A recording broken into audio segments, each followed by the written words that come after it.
Pagka nadagdagan ng kaso, mas mahirap ang buhay. Diba? Dismissed Bamban Mayor Alice Go maghahain ng apela kaugnay sa dismissal order ng ombudsman laban sa kanya. I, Station Ryan F. Iban, of Municipality of Bamban, Province of Tarlac, of Municipality of Bamban, Province of Tarlac, having appointed being appointed to the position of Acting Municipal Mayor of Bamban, Tarlac, Acting Municipal Mayor of Bamban, Tarlac. Municipal Councilor Iranio Timbang ipinesto bilang pansamantalang alkalde ng Banban, Tarlac. Unang-una nga, hindi kami magkakilala. Hindi din nga ako kilala. I'm sure. Kasi wala man ako dito sa Davao naka-assign. And yung sinasabi niyang binibigyan niya ako ng pera, paano? Nasa US siya. Umano'y pagtanggap ng sobre mula kay Apollo Kibuloy, itinanggi ng National Bureau of Investigation 11. Inspeksyon sa compound ng Kingdom of Jesus Christ, hindi scripted ayon kay Attorney Arcelito Albao.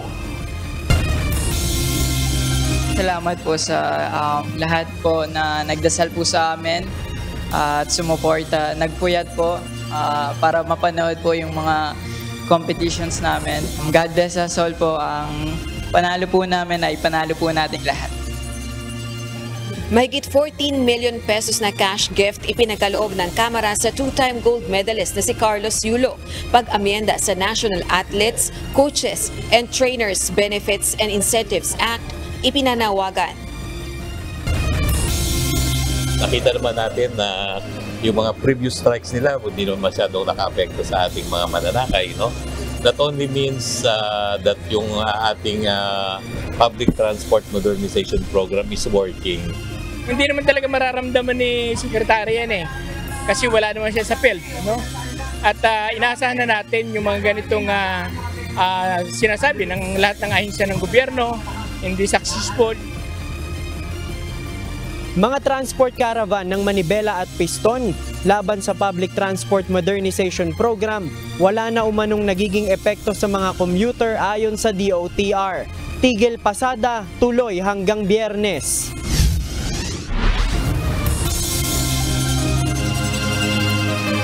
Magandang hapon Pilipinas at sa buong mundo. Una sa ating mga balita. Ginawaran ng Congressional Medal of Excellence ng House of Representatives ang two-time Olympic gold medalist na si Carlos Yulo. Kasama sa natanggap ng Pinoy gymnast ang mahigit 14 million pesos na halaga ng cash incentives.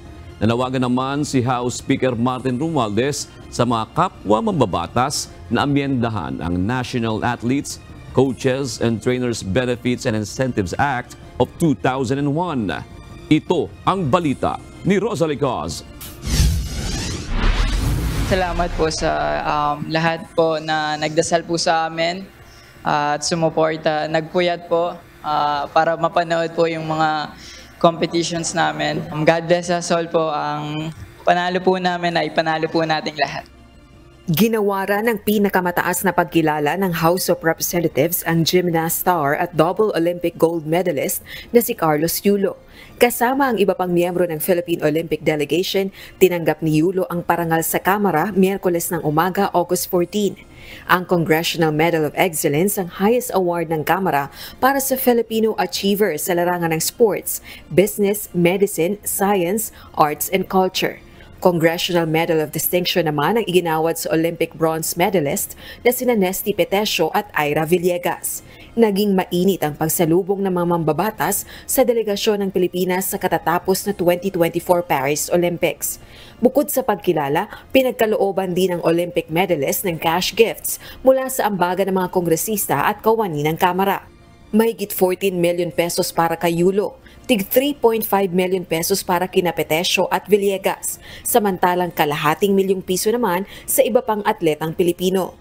Gusto ko lang po magpasalamat kasi mas napapansin na po yung sports ngayon sa Pilipinas. So, baka madami pa po mga atletang mas magpursige po.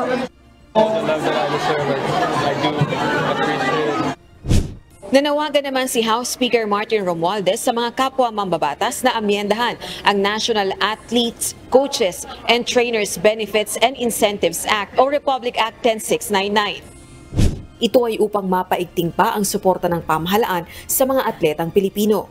Gayun din, mapagkalooban ng akmang pondo ang sektor ng sports o palakasan sa bansa. We will conduct a review of our legislation, among others, Republic Act 10699, the National Athletes and Coaches Benefits Incentives Act. Kailangan amendahan natin para may bibigay ng suporta at tulong po sa lahat ng mga atleta natin. Inaasahan din ng mga atletang Pilipino ang ibayo pang suporta mula sa gobyerno upang lalong magpursige na makapag-uwi ng karangalan para sa Pilipinas. Basta lagi pong walang ito hanggat walang ito. Sana po matutukan po yung lahat kasi galing po ako sa, yun nga, sa wala po talaga. So ayun po, yung, I think, they need SNC, kagaya po sa national team, kailangan po talaga ng SNC, nutritionist po, sa pagkain po talaga, mahalaga din po talaga yung pagkain. Kasi po parang dun nga din po kami kumukuha lahat. And then po, yung, yung training area po, like po yung mga, yung gym, ganun po, sana po matutukan po yun, tapos mabigyan po ng mga uniform yung mga atleta. Samantala, makikipagpulong naman ang liderato ng Kamara sa Philippine Sports Commission at Philippine Olympic Committee kaugnay ng posibleng mga hakbang upang maamyendahan ang batas. Rosa Licoz, UNTV News and Rescue.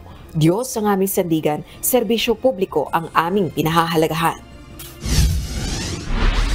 Napakahalaga para sa Philippine Olympic Committee o POC ang ipinahayag na suporta ni Pangulong Ferdinand Marcos Jr. sa pagpapalakas sa larangan ng palakasan sa bansa. Ngunit ayon kay POC President Abraham Tolentino, kailangan pang mas madagdagan ng suporta sa mga atletang Pinoy upang lalo pang mapaigting ang kanilang pag-asanay at mas lumaki ang pagkakataong makapag-uwi ng mas maraming medalya mula sa international competitions. Ito ang balita ni Nel Maribuhok. Imbes na maglalabas kami ng cash, well, if you need more cash, we'll find some more. But I think more importantly, I want to be part of the development of sports in the Philippines. Iwanan na tayo. Patuloy na pagpapaunlad ng Philippine sports. Ito ang ipinangako ni Pangulong Ferdinand Marcos Jr. ng pangunahan ng pagbibigay ng parangal sa mga atletang Pinoy na sumabak sa 2024 Paris Olympics. Ayon kay Pangulong Marcos Jr., kahit walang technical support na nanggagaling sa gobyerno, nakamit ng mga atleta ang kanilang tagumpay. Kaya ayon kay PBBM, isa ito sa kanyang pagtutuunan ng pansin. Siyempre, meron tumutulong, kuminsan yung gobyerno nakakatulong, pero walang formal na struktura para tulungan yung ating mga atleta. And that's what we are going to establish now. Ayon kay Philippine Olympic Committee President Abraham Tolentino, kailangang suportahang mabuti ang mga training at exposure ng mga atleta. Exposure means all competitions outside the Philippines must be attended with the support or with the logistical everything. Ayon pa sa POC President, dapat na ring payagan ang pagkuha ng mas maraming foreign coach. Foreign coaches also very critical, no? All countries they have foreign coaches on different sports. Sa atin, halos silan lang or what, so they have to be lenient on that, no? To allow hiring foreign coaches. Ayon pa sa POC, napakahalaga ang mga ipinahayag at ipinakitang suporta ni Pangulong Marcos Jr. sa mga atleta. Ito ay malaking tulong upang tumaas ang moral ng mga manlalaro na sasabak sa mga susunod pang paligsahan sa labas ng bansa. Nel Maribuhok, UNTV News and Rescue. Diyos ang aming sandigan, serbisyo publiko ang aming pinahalagahan. Sa iba pang balita, sugatan ng hepe ng San Simon Municipal Police Station sa Pampanga at 6 na iba pa sa nangyaring pagsabog ng butane na ginagamit nila sa pagluluto ng pagkain sa loob ng kanilang istasyon. Ipinag-utos naman ng Pampanga Provincial Police Office ang inspeksyon sa mga tindahan ng butane sa lugar upang maiwasan ang katulad na insidente. Ito ang balita ni Leia Ilagan. Kahapon ma'am at 5:30 PM, may naganap nga po na di umano ay pagsabog sa loob ng police station ng San Simon, at ito nga po ay napag-alaman natin na kahapon pala po ay anniversary po ni COP at saka yung asawa niya. Kaya meron po doon mga may civilian, NUP at saka 2 pong personnel natin, at nung nagluluto po sila ng sangyupsal na sana po ay ihanda nilang panghapunan, ay bigla na pong sumabog po yung butane. Nagtamo ng first-degree burn ang 7 nasugatan sa pagsabog ng butane gas stove sa loob ng San Simon Municipal Police Station hapon ng August 13. Kabilang sa mga nasugatan ay ang Chief of Police ng San Simon Municipal Police Station, asawa nito, isang kamag-anak, 2 pulis at 2 non-uniformed personnel. Nagli naman po silang dinala sa ospital, and after po ng ma-treat sila, yung 3 po ay pinalabas naman po agad, at natira na lang po si Hepe at yung misis niya, isang PNP at saka isang NUP, considering po na medyo meron po silang sunog sa mukha at yun po yung binabantayan. Kaugnay nito, ipinag-utos na ni Colonel De Maandal ang investigasyon sa insidente. Magkakita pa rin po tayo ng investigation para malaman po natin ang buong detalye at malaman din po natin kung meron po bang mga pananagutan yung mga taong involved po dito sa insidente na ito. Binalaan na rin ni Colonel De Maandal ang kanyang mga tauhan sa paggamit ng katulad na lutuan upang hindi na maulit ang insidente. Inatasan na din ng opisyal ang mga Chief of Police sa Pampanga na makipag-ugnayan sa ibang ahensya ng pamahalaan para inspeksyonin ang mga tindahan ng butane gas sa kanilang nasasakupan. Sinabihin po natin ating mga Chiefs of Police na makipag-ugnayan sa DTI para po makapag-conduct ng inspection kung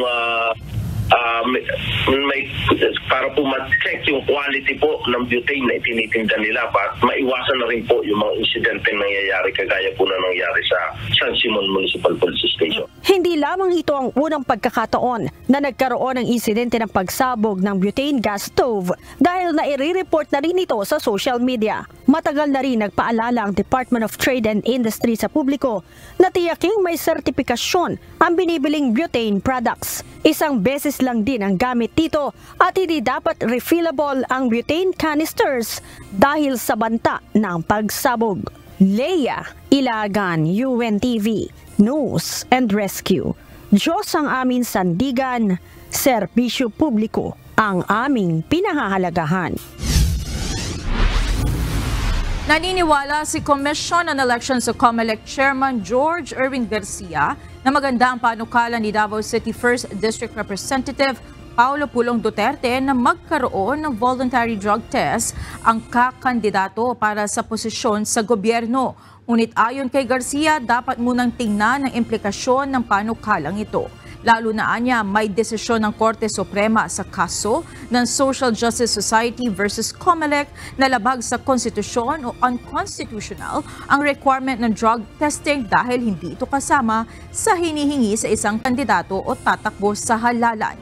Sa kabilang banda, binigyan diin ni Garcia na hindi rin naman nila tatanggihan na kapag may kandidatong voluntaryong magsusumite ng patunay na hindi siya addict at isasama niya sa kanyang COC. Walang makakapigil sa isang kandidato kung talaga namang siya ay gusto maglingkod sa sambayanan at maging transparent na maglagay ng certificate na hindi siya addict sa COC at wala pa kami magagawa, tatanggapin po namin yon. Ibig sabihin, hindi man siya obligatory or mandatory, walang makakapigil kung gusto mo talaga magpatunay na hindi ako addict, ika-attach ka sa COC. Iaapila ng kampo ni dismissed Banban-Tarlac Mayor Alice Guo ang utos ng Office of the Ombudsman na tuluyan na siyang tanggalin sa pwesto. Ngunit bukod sa dismissal, may panibagong reklamo namang kakaharapin ang napatalsik na alkalde.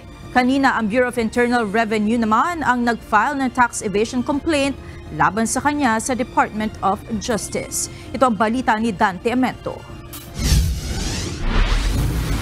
Pagka nadagdagan ng kaso, mas mahirap ang buhay. Di ba? Kabi-kabila na ang isyu at reklamong kinahaharap ni dismissed Bamban Tarlac Mayor Alice Go. Ang Office of the Ombudsman ipinag-utos na ang dismissal o tuloy ang pagtanggal sa kanya sa pwesto. Ito ay dahil sa grave misconduct bunsod ng umano'y koneksyon ni Go sa operasyon ng Pogo sa Bamban na sangkot sa ibang krimen tulad ng human trafficking. Ngunit ayon sa abogado ni Go na si Attorney Stephen David, ikinalungkot nila na hindi anya nakita ng Ombudsman ang merito ng kanilang argumento. Naghahanda sila para sa paghahain ng motion for consideration o apela sa Court of Appeals. Kanina naman naghain ng tax evasion case ang Bureau of Internal Revenue o BIR sa Department of Justice laban kay Go dahil sa umano'y hindi nito pagbabayad ng kaukulang buwis nang magbenta ng shares sa Baufo Corporation sa negosyanteng si Jack Uy. Damay si Uy sa kaparehong reklamo at ang corporate secretary ng Baufo dahil naman umano sa bigong pagre-report ng hindi paghahain at pagbabayad ng capital gains tax at documentary stamp tax returns ni Go.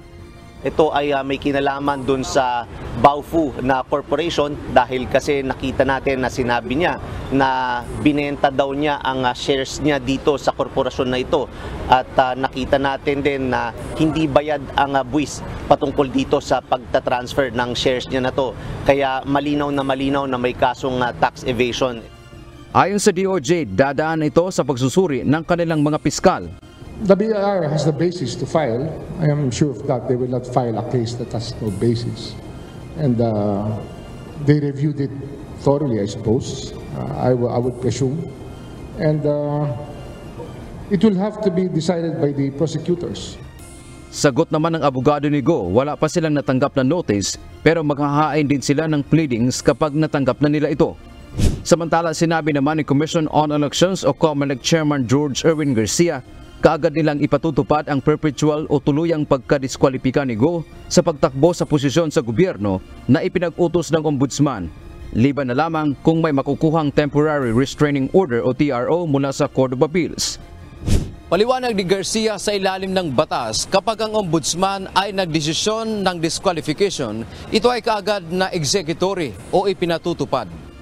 Kahit nakaapila pa sa mataas na hukuman, amin pong pinapatupad yung immediately executoriness ng desisyon na kung saan ang respondent ay kinakancel ng COMELEC ang candidacy.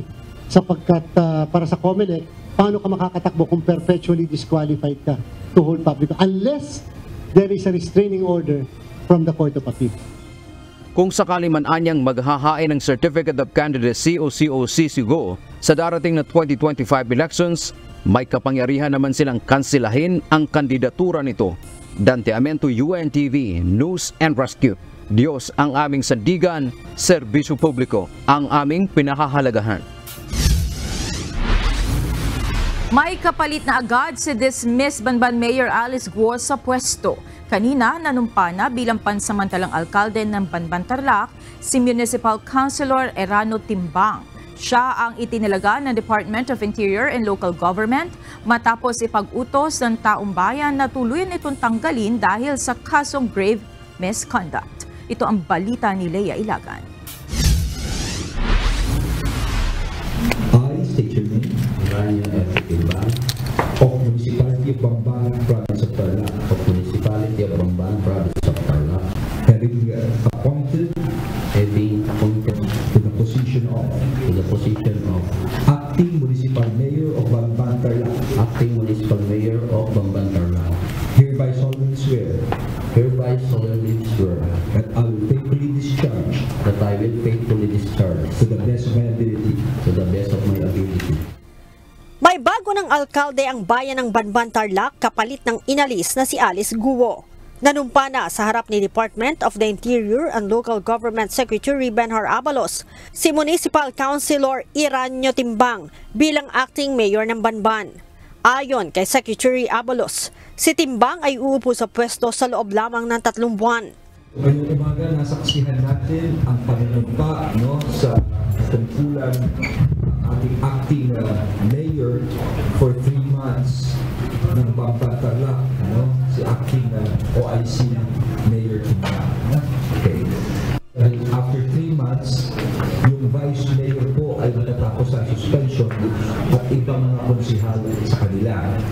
Paliwanag ng kalihim, hindi nakapwesto ang vice alkalde dahil kasama ito sa mga nasuspende ng 3 buwan. We go by succession. However, kung wala ang mayor, it should be the vice mayor. Pero ang mayor ay suspended ng 3 buwan. So ang problema kung suspended siya ng 3 buwan, sinong pipirma sa mga pasweldo, kuryente, tubig, sa mga kinakailangang permit. So maglalagay muna kami ngayon ng uupo ng 3 buwan dahil after 3 months, uupo na po yung mayor. That's succession now. Sinabi ni Secretary Abalos na layon ng pagpupwesto kay Timbang na hindi maapektuhan ang serbisyo sa publiko sa bayan ng Banban. Importante tuloy-tuloy ang serbisyo ng munisipyo po nito. Kung kaya sa ngayon ay inuna po namin si Acting Mayor Timbang, pero ako na po ay nagpagawa ng isang memorandum na kung saan ay ayon sa MC 2019-21, tayo po ay nagtayo ng screening committee para punuin yung iba. Nangako naman si Timbang na gagawin ng maayos ang kanyang trabaho at itutuloy ang mga nabinbing proyekto ng bayan. Sa ngalan po ng munisipyo ng Bamban, ako po nalulungkot sa nangyari sa aming bayan. Sa kabila po nakilala ang bayan namin sa ganitong pamamaraan. Pero rest assured po ng trabaho ko bilang acting mayor ay gagawin ko po. Ano man po yung makanaantalang proyekto ng former administration, lalo ko pong pagsisikapan na gawin ko yung tungkuling iniatang sa akin ng gobyerno. Nanawagan naman ang suporta si Secretary Abalos sa ibang opisyal ng Banban Local Government. Alam ko naman na of course maraming suporta si Mayor Go. Ang sa akin lang ay sana galangin po natin ang desisyon ng korte dahil alam naman natin na ang isang bansang demokrasya ang basihan nito at parati ang hustisya, no? At ang hustisya ang basihan ng batas. Ito'y dumaan sa proseso, sana galangin na lang po natin ito. Paalala ni Secretary Abalos sa mga local chiefs executive na maging responsable at naway maging babala ang nangyari kay Guo. Maging mapanuri tayo. Look at the local government code. Yan po ang batayan ng kapangyarihan at responsibilidad. And of course, magiging liability ng isang local chief executive. Si Guo ay inisyuhan ng dismissal order ng Office of the Ombudsman matapos na mapatunayang guilty sa kasong grave misconduct. Leia Ilagan, UNTV, News and Rescue. Diyos ang aming sandigan, serbisyo publiko ang aming pinahahalagahan.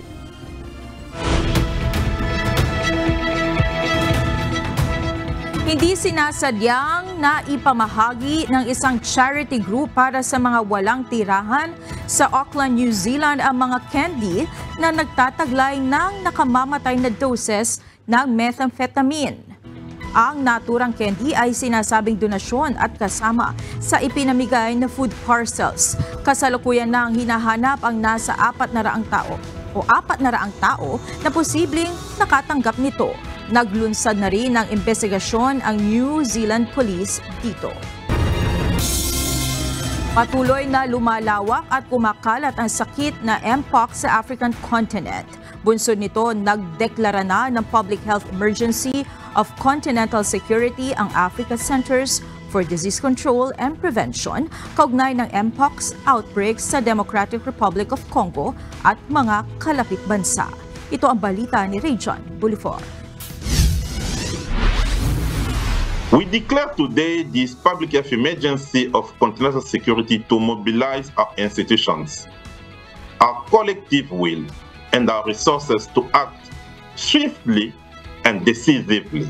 Paigtingin pa ng Africa ang kanilang mga hakbang upang pigilan ang mapagdami ng mga nahahawa ng Mpox. Ayon kay Africa Centers for Disease Control and Prevention, John Kasia, nakatuon na sila ngayon para sa agarang pamamahagi ng bakuna, lunas at iba yung pag-iingat laban sa sakit. Binigyan din kasi ni Kasia na walang sino man ang dapat maiwanan, anuman ang kanilang socio-economic status, lokasyon o mga kalagayan. Aniya, ito ay isang laban para sa lahat ng mga Aprikano at lalabanan nila ito ng sama-sama.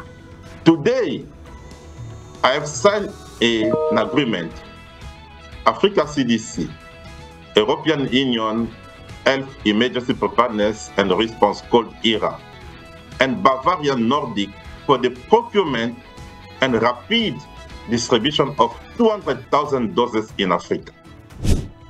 Nananawagan si Director General Garcia sa member states na bilisan ang emergency authorization ng Mpox vaccines dahil ito ay may mahalagang papel para matiyak ang seguridad ng kalusugan ng publiko at agaran access sa life-saving interventions.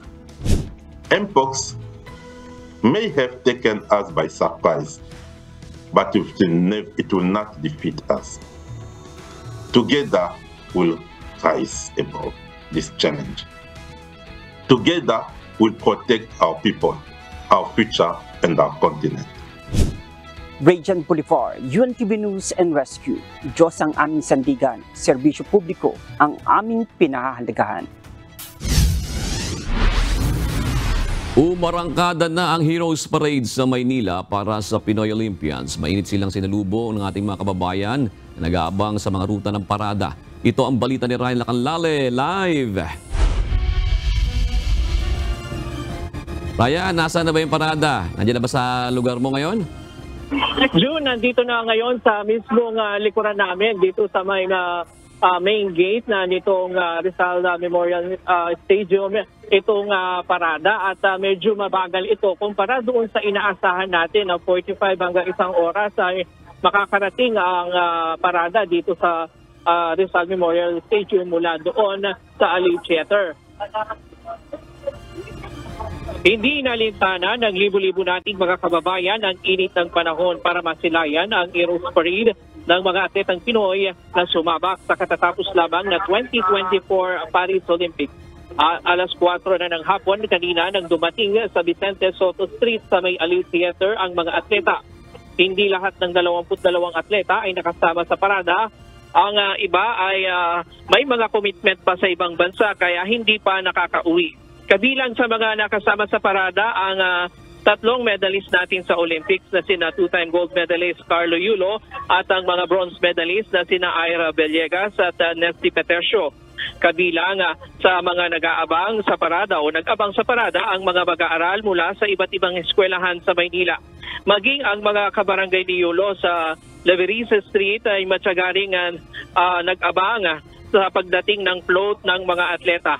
Nila proud sila sa naabot na tagumpay ni Yulo at iba pang mga atleta na buong tapang na itinaas ang bandila ng Pilipinas. Nakita nila kung paano nagsimula si Yulo noong bata pa at madalas umanong mag-practice sa isang pampublikong playground sa may paraiso ng Maynila. Umaasa sila na magiging magandang halimbawa si Yulo sa mga kabataan para mahumaling sa sports at magbigay din ng karangalan sa Pilipinas ang ibang mga kabataan. Ngayon ay papasok na nga dito sa compound itong float at sasalubungin sila ng iba't ibang mga opisyales. Kanina nakita natin si Mr. Ricky Bachman, yung PSC chairman, at na dumating din kanina si Mayor Annie Lacuna. Umaasa siya na sa mga susunod o sa susunod na Olympics ay muling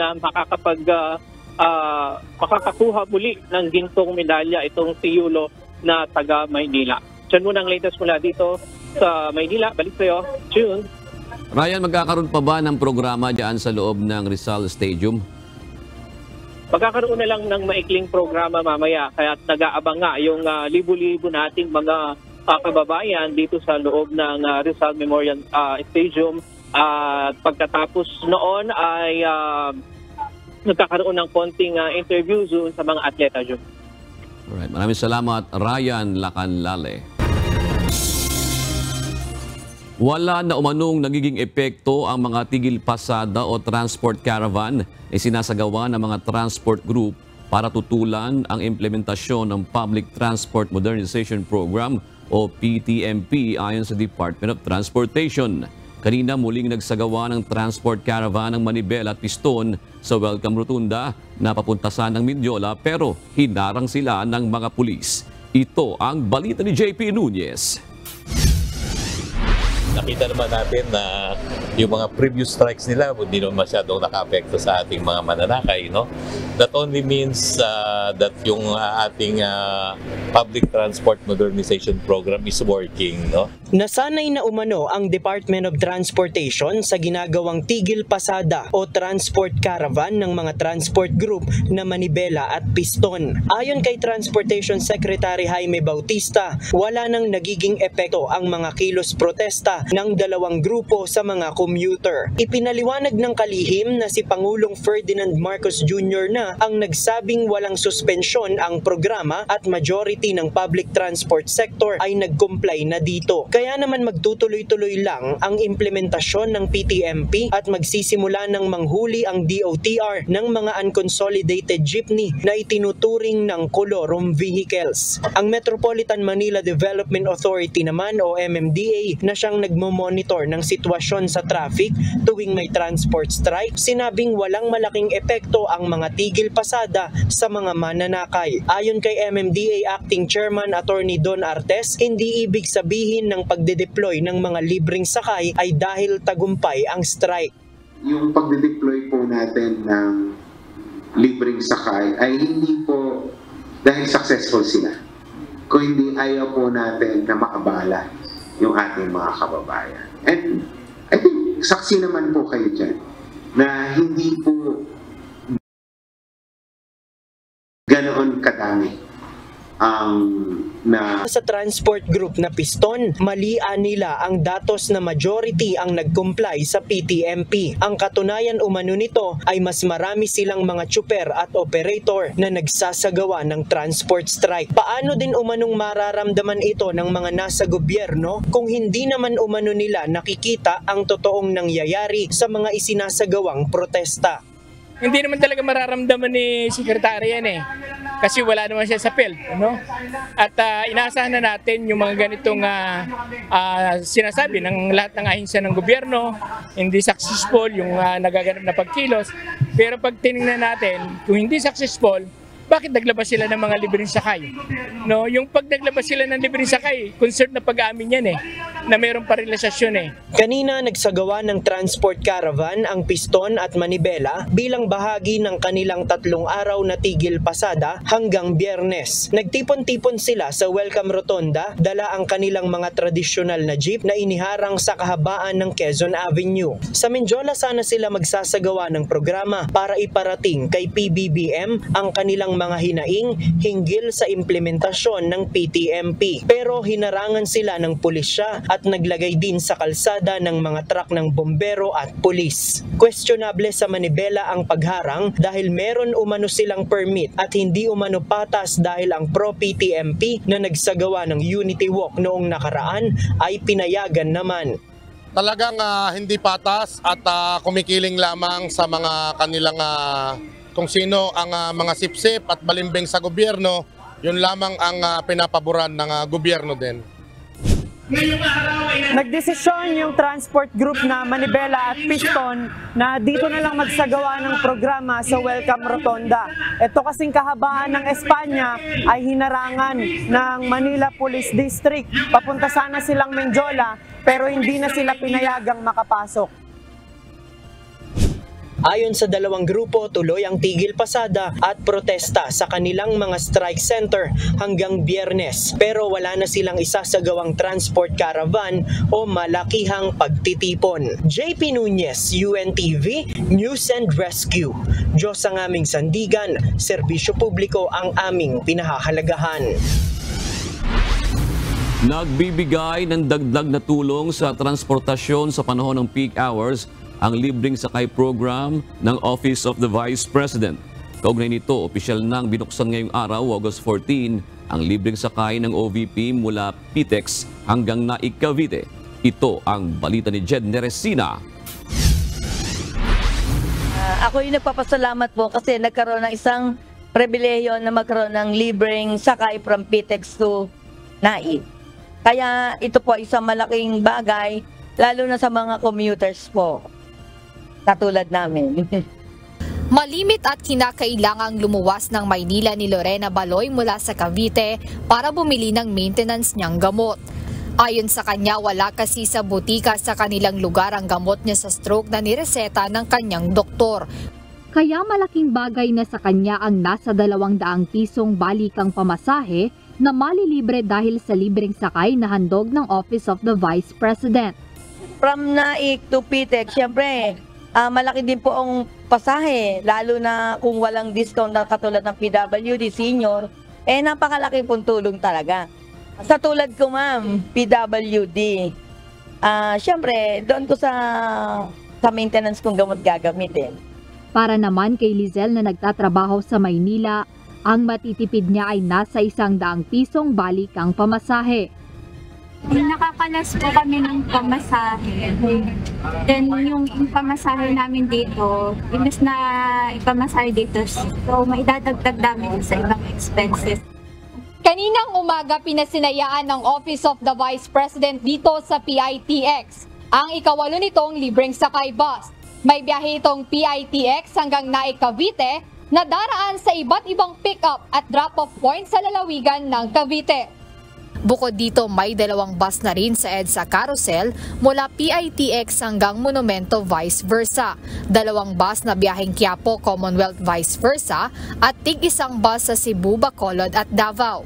Ang mga nasabing ruta o bus ay para rin sa mga pasaherong maaapektuhan ng 3 araw na transport strike na nagsimula ngayong araw. Rest assured naman din na ang purpose po ng aming libreng sakay ay makatulong sa mga tao, lalo na mga commuters, na halos yung pamasahe nila ay talagang beneficial para sa kanila, na makasave din sila para sa kanilang pamilya. Ang libreng sakay mula sa PITX hanggang sa Naik, Cavite ay aarangkada mula Lunes hanggang Sabado, kung saan may 2 itong shift. Ang una ay magsisimula ng alas 5 hanggang alas 9 ng umaga at ang susunod ay alas 5 naman ng hapon hanggang alas 9 ng gabi. Very timely rin, no, yung operational hours ng libreng sakay natin, kasi alam naman natin ito yung peak hours, yung mga kababayan natin commuters na nanggagaling sa Cavite na namamasukan dito sa Metro Manila. Ang OVP libreng sakay na bus ay nakakapagsakay sa isang biyahe ng 37 mga pasahero papuntang Naik, Cavite at ganun din pabalik ng PITX. Ito ay matatagpuan sa ground floor gate 6 ng PITX terminal sa Bay 26, 27 at 28. Sa huling datos ng Office of the Vice President, umabot na sa 1.3 million ang mga pasaherong naserbisyohan ng libreng sakay at plano pa nila itong madagdagan sa iba pang mga lugar sa bansa. Jed Neresina, UNTV News and Rescue. Diyos ang aming sandigan, serbisyo publiko ang aming pinahahalagahan. Mariing pinabulaanan ng hepe ng National Bureau of Investigation Davao na si Attorney Arcelito Albao ang alegasyon na nasuhulan siya at kaibigan umano niya si Apollo Kibuloy. Itinanggi rin ng opisyal na scripted ang ginawa nilang paggalugad sa ilang bahagi ng compound ng Kingdom of Jesus Christ noong August 9. Ito ang balita nila Lane Moreno. Hindi kami magkakilala. Hindi ko rin kilala si Pastor Kibuloy or any member of KOJC. Pangatlo, hindi rin ako member ng KOJC. Itinanggi ni National Bureau of Investigation Region 11 Director Attorney Arcelito Albao ang paratang na nasuhulan siya ng Kingdom of Jesus Christ at protector siya ni Apollo Kibuloy. Ginawa ni Albao ang pahayag matapos siyang akusahang tumanggap ng sobre ng dating miyembro ng KOJC na si Arlene Stone. Pero ginit ng opisyal, imposible ang alegasyon ni Stone dahil hindi naman sila magkakilala at ni minsan ay hindi sila nagkita sa personal. Wala na rin umano si Stone sa Pilipinas nang i-assign siya sa Davao Region ni Pangulong Ferdinand Marcos Jr. noong 2022. Hindi din niya ako kilala. I'm sure kasi wala man ako dito sa Davao naka-assign. And yung sinasabi niyang binibigyan niya ako ng pera, paano? Nasa US siya. Papadala niya sa bank account ko. Pero ang sabi niya kasi sobre-sobre daw binibigay niya sa akin personally. Pinasinungalingan rin ni Albao ang akusasyong mayroon siyang koneksyon sa puganteng si Kibuloy. Isang beses lang din naman niyang nakita sa personal si dating Pangulong Rodrigo Duterte kaya malabong sabihing kaibigan siya nito. Na-meet ko siya sa isang parang incidentally sa isang event. Hindi niya ako kilala man personally. Nanindigan na rin ng NBI Davao Chief na hindi scripted ang ginawa nilang pag-alugad sa compound ng KOJC noong August 9. Sumunod lang din sila sa direktiba ng pamunuan ng NBI na huwag gumamit ng puwersa sa paghahanap kay Kibuloy. Wala pong prior kasunduan or negotiation or arrangement. Wala pong ganon na nangyayari. Ganon din po yung mga nakaraan. May panawagan naman si Albao laban sa nag-aakusa sa kanya. Hindi po tayo magkakilala. Minsan hindi po tayo nag-met. Nasa US ka po. Ako naman naka-assign sa iba't ibang lugar. Inyong samahan ay nagka-watak-watak na rin. Sana po, wag nyo na lang sirain yung aming ahensya. Ayon kay NBI 11 Director Attorney Arsenito Albao, walang basihan at walang katotohanan ng akusasyon ni Stone at handa siyang harapin ang anumang investigasyon laban sa kanya. Una nang sinabi ni NBI Director Jaime Santiago na may informal investigation na sila kay Albao kaugnay ng issue. We have already conducted hindi pa formal, informal investigation, but I'm sorry to say na I still have the trust. Pinagkakatiwalaan ko pa rin ang aking regional director doon, si Director Albao. Lilin Moreno, UNTV News and Rescue. Diyos ang aming sandigan, serbisyo publiko ang aming pinahahalagahan. Nilinaw ni Department of Justice o DOJ Secretary Crispin Remulla na walang nilalabag na pulisiya o isinusuko ang pamahalaan. Ito ang sagot ng kalihim sa pahayag ni Vice President Sara Duterte sa pulisiya ng Marcos administration na pinapayagan umano ang mga dayuhan na manghimasok o makialam sa domestic affairs ng bansa, partikular sa issue ng International Criminal Court o ICC. Hindi naman tayo sinusuko kahit na anong bagay dito. Kaya, alam mo, that's a political statement more than anything else. Ano lang yan. Yan lang yung kanyang political line na sinusunod. Dagdag pa ni Remulla ang pahayag nito kaugnay sa Interpol na posibleng magsisilbi ng warrant of arrest dito sa Pilipinas na hindi nila pakikialaman ay dahil may commitment tayo bilang miyembro nito. Pero ang aktwal na hakbang sa pagsisilbi ng arrest warrant ay pag-aaralan pa nila sa ilalim ng ilang kondisyon. Kinundena ng advocacy group na bayanihan ng anilay mga mapanirang aksyon ni Sagip Party List Representative Rodante Marcoleta laban sa Commission on Elections o COMELEC sa pamamagitan ng pagpapakalat ng fake news o maling impormasyon. Ito ay dahil sa paggawaan nila ng mga walang basehang aligasyon laban kay Chairman George Erwin Garcia ugnay ng umano'y bank account sa abroad at issue ng pagtanggap ng suhol. Ayon sa grupo, maghahain sila ng reklamo sa Ethics Committee ng mababang kapulungan ng Kongreso laban kay Marcoleta. Sa paratang na ipinukol ni Erice at Marcoleta, mayroon daw mga offshore bank accounts ang chairman ng komisyon na di umano ay katas mula sa bagong technology at systems service provider para sa halalan 2025. Mga paratang na maituturing nating fake news o kuryente. Binubudol nila ang publiko, lalo na nang manawagan si Marcoleta na gamitin na lang daw ulit ang notorious na smart magic machines. Samantala, ikakampanya rin daw nila na huwag iboto si dating Caloocan Congressman Egay Erice na kasama rin sa nagpapakalat ng maling impormasyon laban kay Garcia. Sinisikap pa ang kuna ng pahayag ng UNTV News sina Congressman Marcoleta at Erice hinggil dito.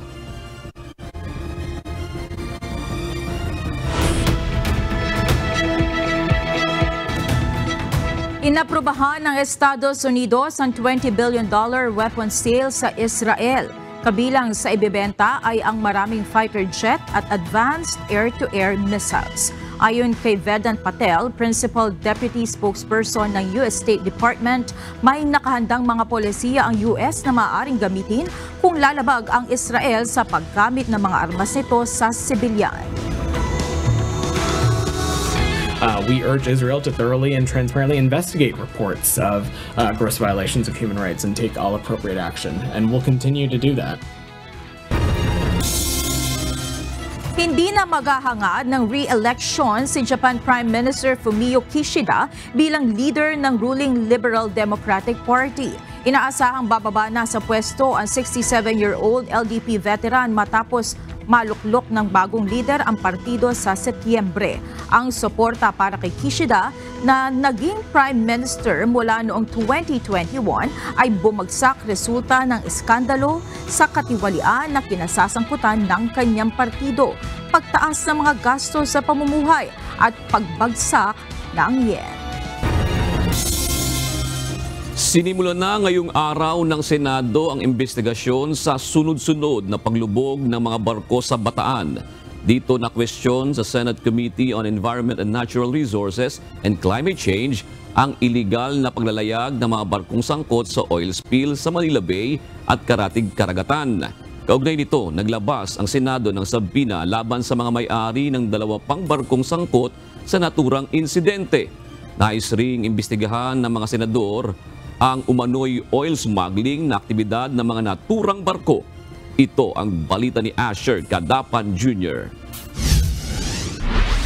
So it has been moved and seconded that we will issue subpoena to the owner of the Jason Bradley and Mirola 1. Hindi sumipot ang may-ari ng 2 sa 3 barkong sangkot sa oil spill sa karagatan ng Bataan. Partikular dito ang motor tanker o MTKR Jason Bradley at motor vessel o MV Mirola 1. Kinwestiyon ng Senado ang iligal na paglalayag ng mga barkong ito sa kabila ng kawalan ng lisensya. Ayon sa Philippine Coast Guard o PCG, naglayag ng walang paalam ang mga naturang barko.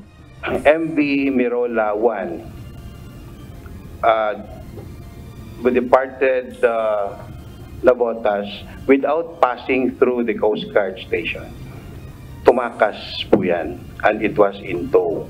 Po yung Jason Bradley, lumubog po siya habang naka-anchor po siya. Hindi po yan siya din dumaan sa Coast Guard, naka-anchor lang po siya. At lumubog po siya nung kasagsagan ng sama ng panahon. Paliwanag ni Senador Cynthia Villar, chairperson ng Committee on Environment, Natural Resources and Climate Change, hindi dapat maglayag ang MTKR Jason Bradley dahil may warrant of seizure ito na inilabas noong pang 2022. Maring nagpalit lang ito ng pangalan upang makakuha ng panibagong lisensya. Sinabi naman ng Maritime Industry Authority o Marina na iniimbestigahan pa nila ang rehistro ng MTKR Bradley. Kaugnay nito, nais malaman ni Senador Cynthia Villar kung may kinalaman ng naturang barko sa oil smuggling. Sangkot ang motor tanker na MT Terra Nova, bagamat nauna na itong itinanggi ng may-ari. May nagsasabi kasi ikot siya ng ikot dun sa Bataan. And then, may 2 vapor na illegal na tumatabi sa kanya. Sinabi naman ng PCG na iniimbestigahan pa nila ang issue na ito. Asher Cadapan Jr., UNTV News and Rescue. Diyos ang aming sandigan, serbisyo publiko ang aming pinahalagahan.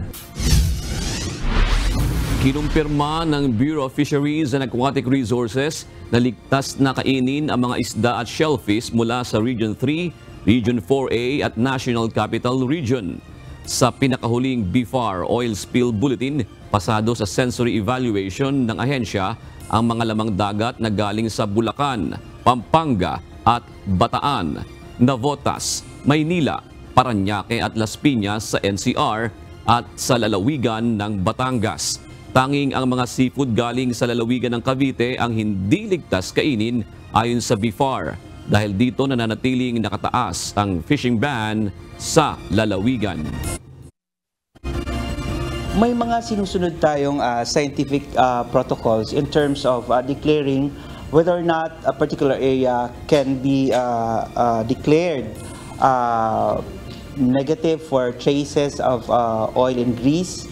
So dumadaan yan sa proseso dahil ito po ay science-based, dumadaan sa laboratorio. So sa ngayon, katulad ng nabanggit sa aming opisyal na pahayag, hindi pa po natin irerekomenda ang pag-lift ng fishing ban doon sa Cavite Province based on the results of our laboratory analysis.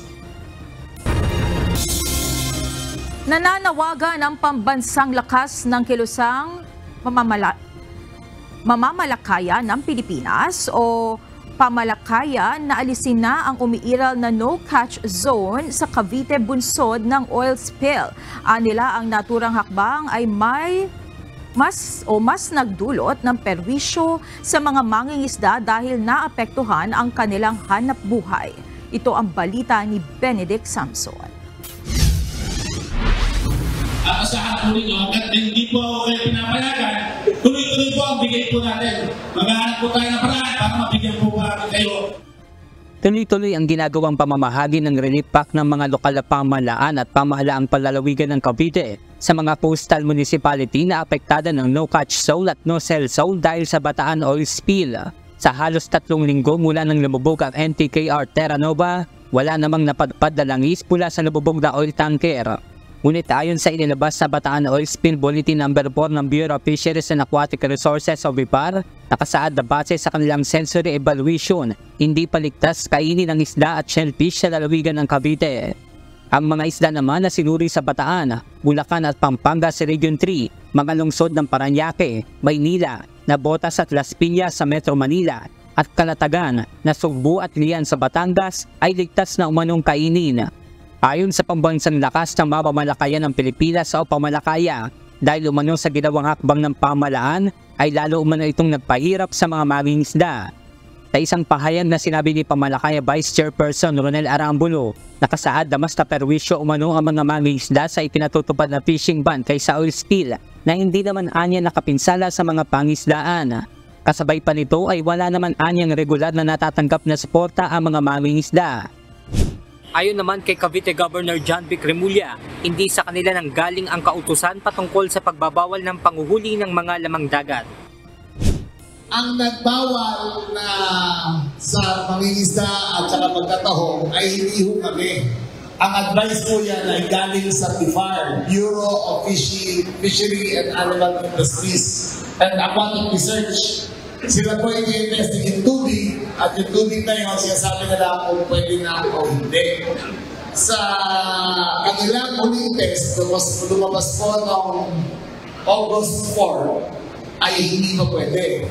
Pero nag-test din sila, sabi nila sa kung araw, dapat August 14, 15, 16, lalabas na naman yan. Pag lumabas na ang BIFAR, sabi nila pwede na ulit kayong maghanap buhay. Sinabi naman ng BIPAR sa mga mangingisda at sa publiko na manatiling kalmado at mag-monitor sa sitwasyon na inilalabas ng gobyerno. Kahapon, nakapagsagawa na ng initial siphoning upang higupin ang nasa 1.4 million liters ng langis. Benedict Samson, UNTV News and Rescue. Diyos ang aming sandigan, serbisyo publiko ang aming pinahalagahan. Nakapagtala na rin ang kaso ng African Swine Fever o ASF sa bayan ng Santa Maria sa Bulacan.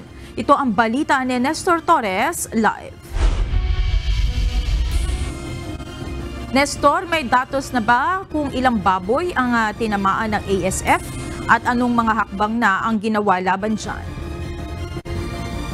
Sa ngayon ay wala pang ang record itong sa mga binabanggit na posibleng nagkaroon ng ASF sa 3 barangay sa lugar ng Santa Maria, Bulacan. At ito naman ay kinakalap pa rin at kinukuha na ng impormasyon ng Veterinary Municipal Office ng Santa Maria. Ayon sa grazer na si Marco Bernardo, 57 patiner at 22 inahing baboy ang nawala sa kanyang mga alaga sa Barangay Catbon, Santa Maria, Bulacan. May gitaan niya 1 milyon na ang nalugi sa kanya at malaki-laki na rin ang naibayad niya sa pagpapalibing ng namatay niyang mga alagang baboy. Marami dito, halos lahat dito sa barangay namin naubos ang mga baboy nila. Lalo na yung mga bakyer na tinamaan talaga. Ayon kay Barangay Captain Dino Adriano, inakala nila na African Swine Fever o ASF ang sakit ng pagkamatay ng mga baboy. Buwan ng Hulyo, anya ng sunod-sunod na nagkasakit ang maraming baboy sa kanilang barangay. Ayon sa ilang mga hog raiser, mas mabilis ngayon ang pagkamatay ng mga alaga nilang baboy sa ASF kung dati ay umaabot lang ng 1 linggo, ngayon ay 2 araw lang ay nagkakamatay na ang kanilang mga alagang baboy. Mas matindi ngayon, mas mabilis. Kasi dati naabot siya ng 1 linggo, ngayon 2 araw lang, ubos talaga lahat. Noong kasing nakaraan, halos 1 week. Kung minsan nakaka-recover, ngayon walang naka-recover. Talagang ubos lahat ang baboy. Ang bucket racer naman ng Selen, sinasabing noong una ay nakapagbenta pa sila kahit sa mababang presyo, pero kalaunan ay lumalala na ang kondisyon ng kanyang mga baboy. Yung unang sign niya, nagsusugat-sugat. Tapos yung, mga yun 4 na inahin. Nilagnat lang siya Tapos di na kumain. Wala na, di na rin namin ginamot kasi mukhang di din makakasurvive. Kamakailan may natagpo ang mga piraso ng karning baboy sa kalsada sa Barangay Katmon na posibleng namatay sa ASF. Ayon kay Kapitan Dino, hindi dapat itapon kundi dapat ay ibaon sa lupa ang mga baboy na namatay, lalo na ang pinaghihinalaang namatay sa ASF. Sana ibaon na lang nila. Bakit naman iahambalang nila sa kalsada? Nakikita pa ng mga dumadaan. At saka makakaano rin sa kalusugan nyo kasi babaho, lalangawin. Samantala, nananawagan naman ang Municipal Veterinary Office sa mga hog raisers na ipagbigay alam sa kanila kung mayroon ng kaso ng ASF sa kanilang mga alaga upang agad mapuntahan at matulungan sila kung ano ang dapat gawin upang maiwasan na ang lalo pang pagkalat ng ASF. Sa ngayon ay sinasagawa pa ang kumpirmasyon na kung ASF nga ang dahilan ng pagkamatay ng mga baboy sa Santa Maria, Bulacan. Ang balita po hanggat hindi po nakukonfirm, mahirap po sabihin na meron. Through laboratory testing lang po talaga ang magsasabi na meron pong case. Monica, ang lalawigan ng Bulacan ay isa sa pangunahing supplier ng karning baboy sa bansa. Kasama ang lalawigan ng Pampanga, kaya ang Bulacan at Pampanga na sinisigurado ng lokal na pamahalaan kung ASF nga ba ang kumakalat na sakit dito sa lugar ng Santa Maria, Bulacan. At Yamonte Latest Live, balik sa iyo, Monica. Maraming salamat, Nestor Torres.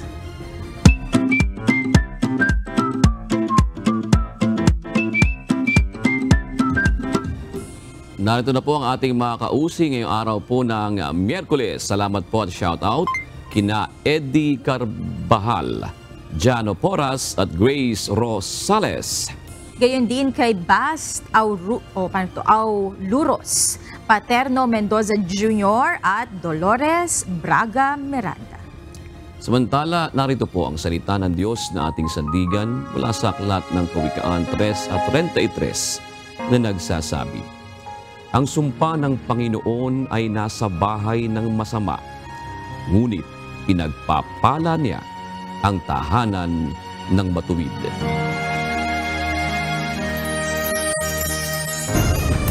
At yan ang kabuuan ng ating balitaan ngayong gabi. Aming inilahad ng buong katapatan kung paano namin nasaksihan.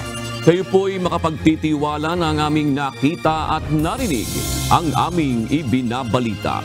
At dito po sa UNTV, Diyos ang aming sandigan, serbisyo publiko ang aming pinahahalagahan. Magandang gabi po.